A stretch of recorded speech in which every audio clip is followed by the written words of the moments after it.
Welcome to the Metal Bob Live podcast. I am your host, Metal Bob. Today's show is brought to you by Legend Picks and also artist and producer Jeremiah Kalleck. On today's show, I had the honor of speaking with drummer Bryan West of the Avey Grouws Band. We talk about their recent success on the Billboard charts and more. So sit back, have a listen, and enjoy the show. Thank you.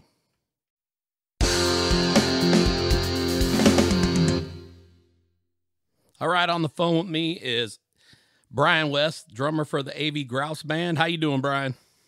I am great. How are you doing, man? Doing great, man. Congratulations on your recent success, man. You've been doing a lot of traveling. Yep, a whole lot of miles on the car. So let's tell people about you a little bit that don't know you. So why the drums, man? What got you into playing drums? I'd always been attracted to the sound of the drums. My dad was in bands when I was ever since I can remember. He would have band practices at the house, or I would see his bands play live. And, I'd always watch the drummer. And so I'd always wanted to do that. And then I ended up playing trumpet in school band, which it was good because I learned how to play or read music, but I still wanted to play the drums. And finally, when I was 15, I was at a friend's house, and he had just bought this old used Ludwig kit. And I just jokingly said, "Hey, I'll give you $100 for it." And he goes, "Okay." And so I called my dad immediately, and I bought it. Long story short, got the drum kit and brought it home. And 36 years later, I'm still playing. So right, you've been giving lessons for a long time, and you also had a book out. Is that correct? I do, yeah, yep. It's Techniques in Interdependence, Volume 1. Nice. Yes. Is that something people can still get if they'd like? Yeah, you can get it on Amazon.com, and you can also get it from my publisher, which is Trafford Publishing. All right. Awesome. So tell us a little bit, man. You guys, you got a couple albums out now. Actually, you have 3 because I think you originally had an EP, Road to Memphis, if I'm reading that right. Yes. Yep. Then you had The Devil May Care, and then right. Telltale Heart. Now it seems like you've had some pretty big success with that one. You want to give us a little background? Yeah. Well, we ended up for that one. We went to Nashville to record, and with he's a Grammy Award winner and a drummer that plays with Kev Mo, Casey Wasner. He produced it for us, and it was pretty cool. We went to Purple House Studios to record, and it was just a really cool experience of recording with somebody that of a higher caliber. That you just learn a lot of stuff doing that. It was cool. And it was definitely, the new album's definitely a little more rocking compared to the Devil May Care album, which is a little more bluesy. Right. You guys, I'm not sure how long that you all have been together, but how did you guys I know you and Chris have known each other for a long time, but how did you all get together and start this band, this project?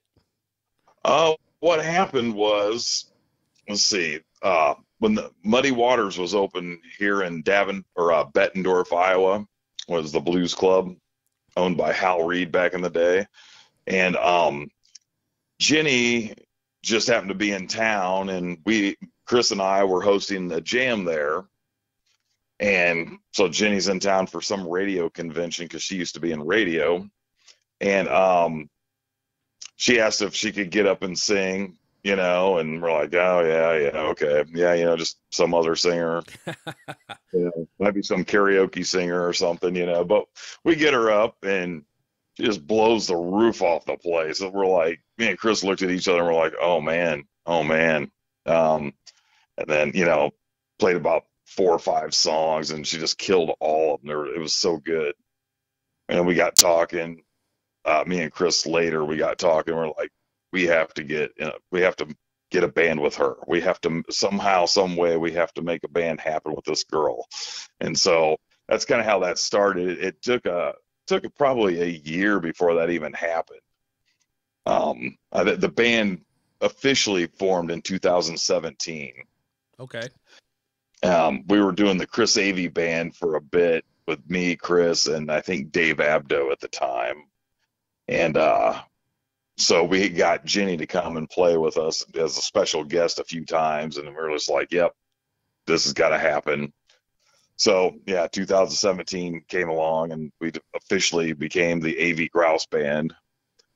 Yeah, and then we've had several bass players, and then we ended up now with Randy Leesman. I think Don Gustafson was a bass player for a while, Ian Farmer, and then every now and then we have to have fill-ins here and there, and then eventually we got Nick Vasquez on keyboards. Okay. So that rounded out the lineup. So that's the current lineup. Yeah, I've heard of a few of those guys you mentioned. Yeah. Yeah, you might know a few of those guys. Oh yeah. Yeah. Oh yeah. I used to kick it around there for a while. So. Oh yeah, I remember. Those were fun days. Yeah, they were, man. They were. I miss seeing you out there singing, man. Yeah, I miss it sometimes, man. I had a good time, but every once in a while I get back and me and Scott will get together and do some stuff. Actually, we're going to be back in April. We're going to do a handful of acoustic shows with John Nielsen from Austin, Texas. So that ought to be a good time. Oh, cool. So. Yeah, that sounds awesome. Yeah, if you're around, man, I'll hit you up. If you're around, you might have to come out and catch one of the shows. Yep, definitely hit me up when you're here. That would be fun. I know it's hard to get you though, man, because you're always touring. So yeah, the schedule's looking pretty full, but you never know. Every now and then I have that one night off. So. Well, that's what you do when you get albums hitting the Billboard charts, man. You got to get out there and promote them. So. Yep.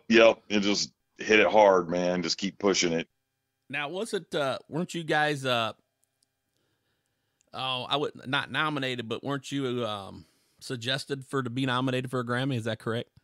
Yeah, with The Devil May Care. I guess we don't even know how somebody that's a member of the Academy had to have put our name in there to be considered for a nomination.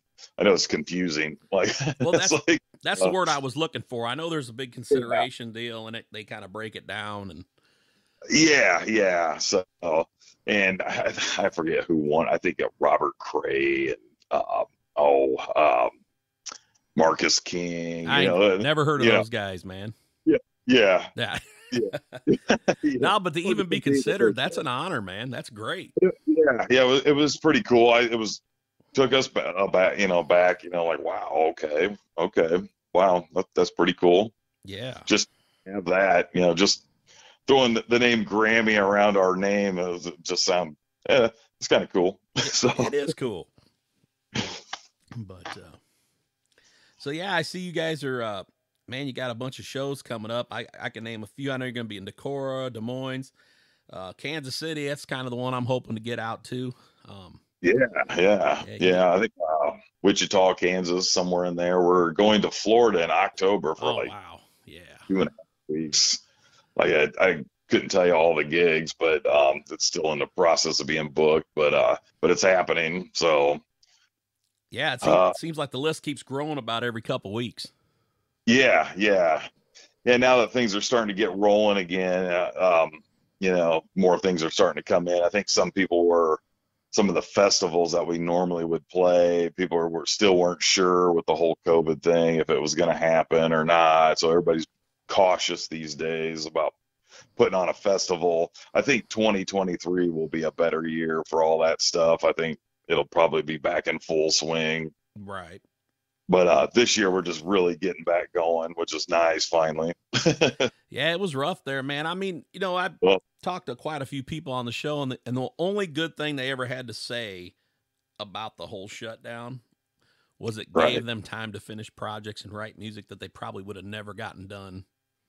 Yeah, that's how we wrote the album. So right. The newest one. So, that did give us that time to do it, which was great.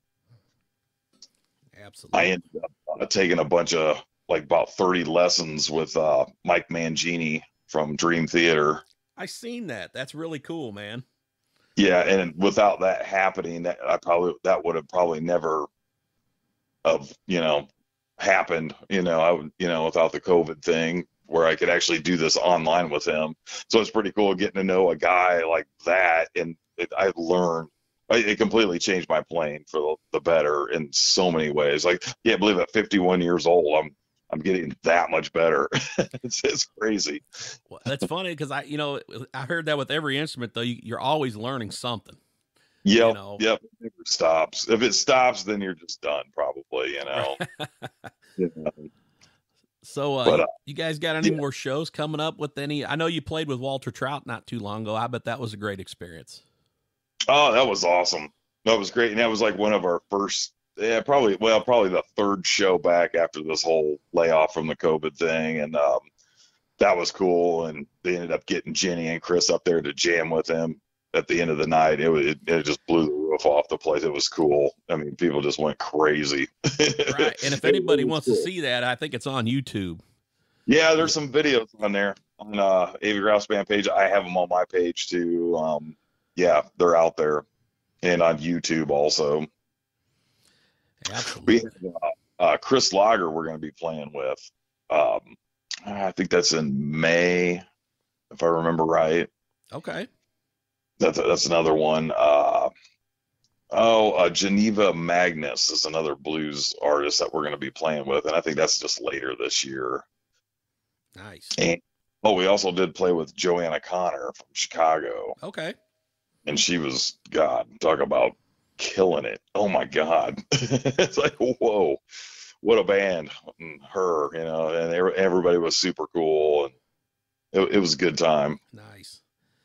So, yeah, another thing you guys do that I really enjoy, and I try to tune in as much as I can, is on Sundays. You guys do your Bloody Mary and blues on Sundays on Facebook Live. Yes. We try to get in as many of those as we can, and we used to do it, obviously, during the COVID thing, every Sunday, just to kind of keep the momentum going with the band. Mm-hmm. And it worked. And I guess the cool thing about that was we ended up getting new fans in the UK, Wales, Australia. I mean, just all over the place. It was crazy. So if we ever get to go to Europe and play, we'll have a fan base. That's great, man. Which is pretty. That's one thing social media is good for, man. You reach people that you would never thought you'd ever reach in a million years. Yep, exactly. It's pretty cool. Yeah, Jenny and Chris, you guys all compliment each other very well, dude. And I mean, all the stuff you guys recorded is great. I've really enjoyed it. I'm really looking forward to, as far as I know, I'm going to be able to make that Kansas City show. So I'm really looking forward to actually getting to see you guys play some live music. So, man, that'll be great. It'd be great to see you again, because it's been a long time. It has been a while. It's been a way long time. It's probably been at this point. It's been a few years anyway, since I've probably seen you. Maybe at Rascals or something, but right. Oh man, yeah. I think he's just getting that place rolling again too now. I know it, man. I'm just glad that he got through it, man, because there's a lot of places that didn't, and it's sad. It is sad. Definitely. Yeah. I'll tell you, I got a favorite venue up in Kansas City. You may or may not have heard of it. It's called Knuckleheads. Yes. That'd be a great place for you guys to play, man. We are trying to get in there. There was talk that we were going to be getting in there, but I'd have to talk to Jenny about that one. But I know that's definitely a place we want to play for sure. Many greats have played there. Everybody's played there. Oh yeah, all the good ones, So it would be cool to play there. Yeah, it's a really cool venue. Have you been there? I have not. Okay. Which is. I don't know. I don't know why I haven't been there. It is something to see, man. It is a really cool place, man. It's hard to explain, man. You really just got to go there. Right. It just feels and breathes music, man. It really does. Oh, that's awesome. Yeah. That's the best. If the walls could talk, man, I'm telling you. Oh, right. Oh, man. Yeah. It's actually hard to believe some of the band. I mean, it's not a giant venue. I mean, they got several stages. They've got an outdoor stage and a few other like indoor venues there. And it's kind of like in an industrial park area. And it's Okay. made up of multiple buildings and stuff. It's real interesting, but the list of people that's played there blew my mind. I mean, I just couldn't believe like these guys played here. It's like, wow, you know. Right. And it's almost like CBGB's of blues. Right. And they still get some great shows there still. And it's like, it's unreal. I go there at least a couple times a year. I really enjoy that place. Wow. That's yeah, I got to get down there. I don't know if we're going to, like when we play down that way, we may go there just to hang out, just to go. I think Chris and Jenny and I are going to stay an extra day or so, possibly. And just go check some stuff out, just see what else is out there. But that would be a place we would probably go. So, right. So that'd be awesome. Yeah, you'll have to see who's playing out there around that time when you guys are in town. There's usually a show there of some sort most nights. So that's what I was wondering. And if there is, I'm sure we'll probably go there. Cool. That'd be awesome.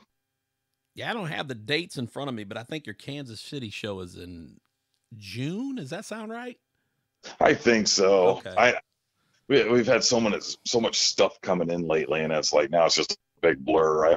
I basically every Monday I look at my calendar and see what we're doing for the week, and then we'll get through that week, and then I look at the next Monday. I see what are we doing. Here's where we're going this week, and so yeah, it's kind of how I do it these days. Just otherwise it gets confusing, and right. I guess that's a good problem to have, but. So yeah, I'll tell everybody, man, why I got you on here. The Devil May Care, Telltale Heart, and Road to Memphis, they're all available. Am I correct? They're still all available at AveyGrousBand.com? Yes. Yep. You can just go there and there'll be links to be able to get any of those you want. So, and other stuff too, shirts, all that good stuff, merchandise. Right on. That's great, man. So, how everybody in the band doing great, man. Chris doing good. Yeah. Yep. Everybody's been doing well. So, which is great. Everybody's, in good spirits and, ready to do this. That's awesome. Ready to make this machine happen. Well, brother, man, I really appreciate your time tonight, man. It was great talking to you, dude. And I really look forward to seeing you in person again. So. Yeah, well, thank you so much for having me on. That's awesome. Absolutely, man. And is there anything else that you'd like to promote? Your Facebook page or any of that stuff? I got you on here. I mean, you just throw my, check out Bryan West on Facebook. With Bryan with a Y, that is. All right. Yeah, you just look me up. You'll see the drummer guy there. Cool. And Avey Grouws Band stuff. So. Yeah, that's pretty much it. And I'll make sure we post links to all this stuff too, so people can find it easier when we get this thing up and running. So awesome. Thank you so much. Well, Bryan, it's always a pleasure, man. And everybody check out the Avey Grouws Band. They're great. Billboard charted, considered for Grammys. These guys got it going on, man. Oh, thank you so much, Bobby. All right, Bryan. Well, you take care of yourself, man. We'll talk soon, brother. Sounds great, man. All right. Bye-bye. All right. Bye.